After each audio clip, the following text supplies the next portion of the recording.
payong, beach mat at pampiknik. Kumpleto ang bitbit ng mga pamilyang ito na magsuswimming sa Baseco Beach sa Maynila. Kahit marumi, ligo lang. Ibabalong na lang. Opo. Sinamantala rin ng ilan ang holiday kaya dito na nag-mini reunion. Dito na rin sila kumuha ng pananghalian. Ngayon lang po kami nagkita-kita, magkakaibigan eh. Ano, nguha kami dyan ng taong. Ako. Ay, ayun, ayun.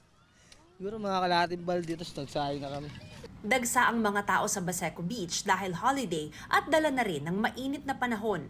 13 lugar sa bansa ang nakapagtala ng danger level na heat index. Pinakamataas ang damang init sa Dagupan, Pangasinan na umabot sa 44 degrees Celsius. Sa Metro Manila, nasa 40 degrees Celsius naman ang pinakamataas na nadamang heat index. Kaya kahit may mga basura sa tubig, hindi ito alintana ng mga naliligo.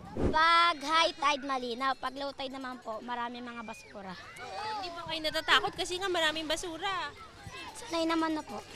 Ngayong dagsa naman ang tao sa Baseco Beach, maganda rin ang kita ng sorbeterong si Leo. Hindi rin mapipigilan ng tao dahil sa sobrang init.